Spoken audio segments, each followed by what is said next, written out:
itself.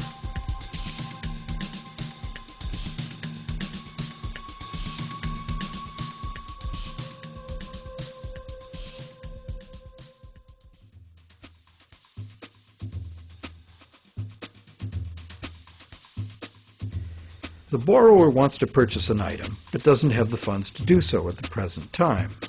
However, the borrower does have confidence in having sufficient funds over time to pay both the original price of the item and the interest on a loan. So he goes to a bank to arrange a loan. The borrower is capable of making a credible promise of money in the future, but otherwise, at this moment, he comes with empty pockets. That's why he needs the loan.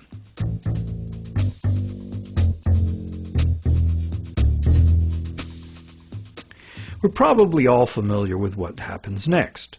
The bank gets the borrower to sign an agreement in which the borrower promises to pay the bank the amount of the loan plus interest, or, in default, surrender to the bank the object that is to be purchased with the loan. This is done countless times every day all over the world. But there's a problem. How can the borrower pledge as collateral something that the borrower does not yet own? If I wanted to borrow $10,000 from you to go on a luxury cruise to Europe, would you accept my neighbor's car as collateral?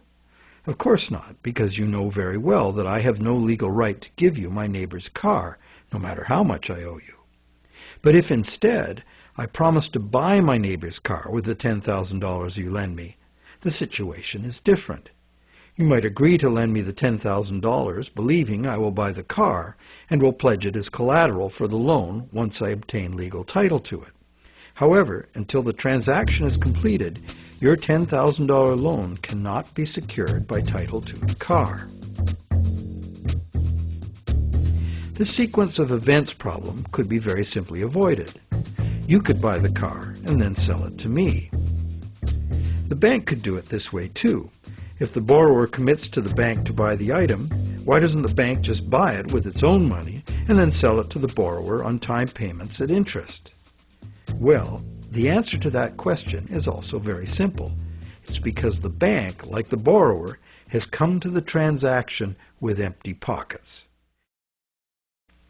The bank fulfills its part of the so-called loan transaction by creating an account for the borrower. The truth is, the so-called borrower has funded his own account by fraudulently pledging a car he does not yet own as collateral. And the bank, the so-called lender, hasn't put up any existing money at all. And, if all goes well, it never will.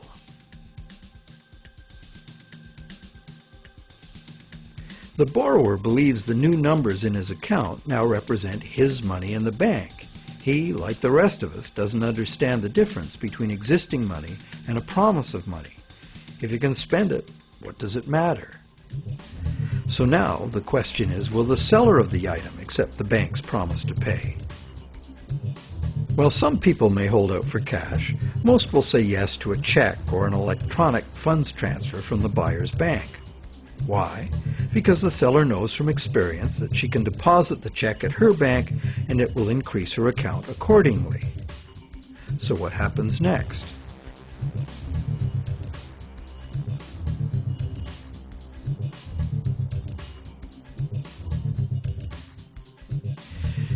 Well, obviously the buyer's bank now owes the seller's bank the amount of the loan.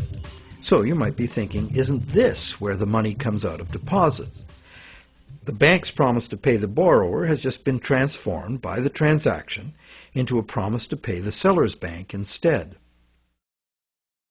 So now the buyer's bank has to transfer some of its existing money to the seller's bank, correct?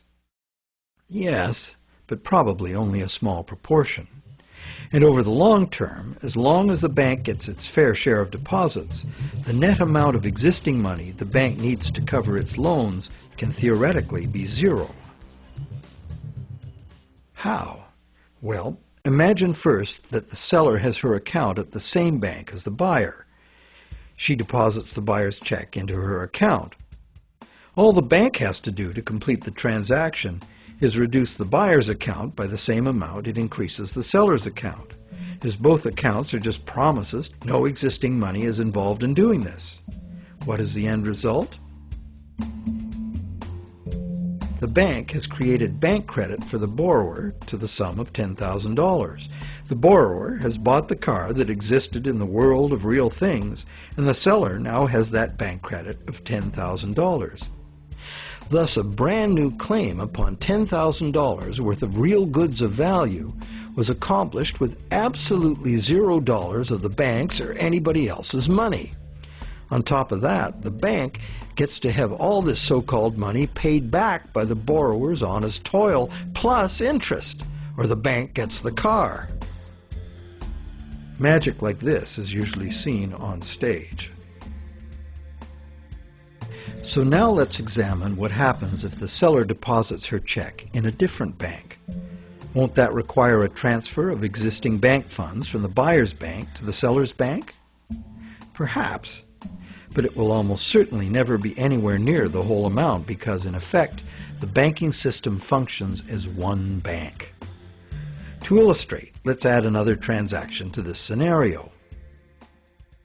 That same day, the seller's bank made a similar loan to a little old lady who bought a mega home theater system. The electronics store deposited her check at their bank. The electronics store's bank made a similar loan that was deposited at the original borrower's bank. And when all the various balances were settled, the banks didn't owe each other anything. And even if there were differences, they would have been just a small portion of the total credit created. So, at this point we can say that although banks don't actually lend out their depositors' money, as most of us imagine, they still need deposits to make loans.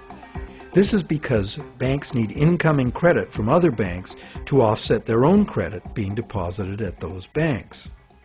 As long as banks keep their outgoing credit balanced with incoming credit, they are free to make new loans and thereby keep creating brand new credit money.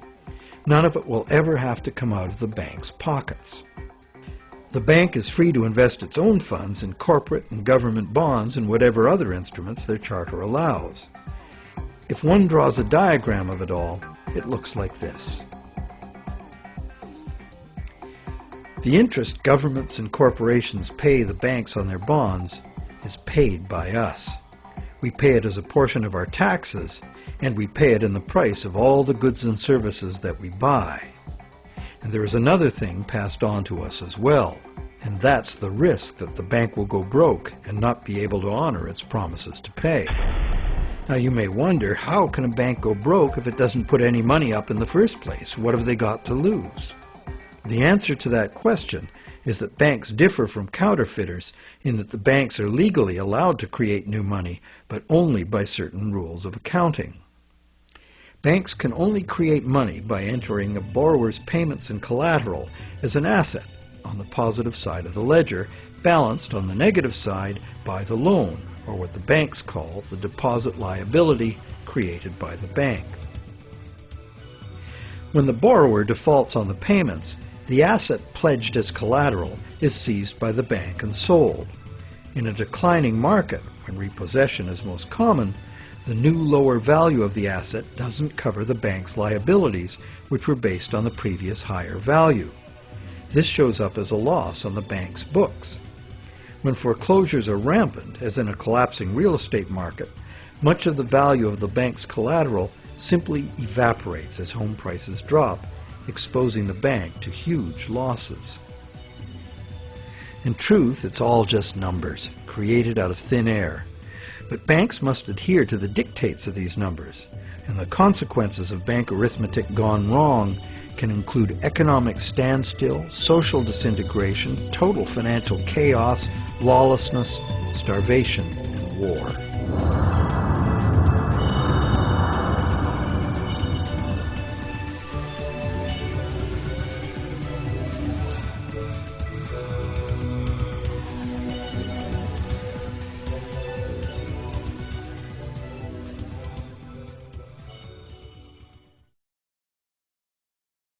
However, for the purposes of understanding the anatomy of a loan, we shall assume that the system is still functional, and all three of the loans we were looking at will get paid. The end result is that not $1 of existing money has changed hands,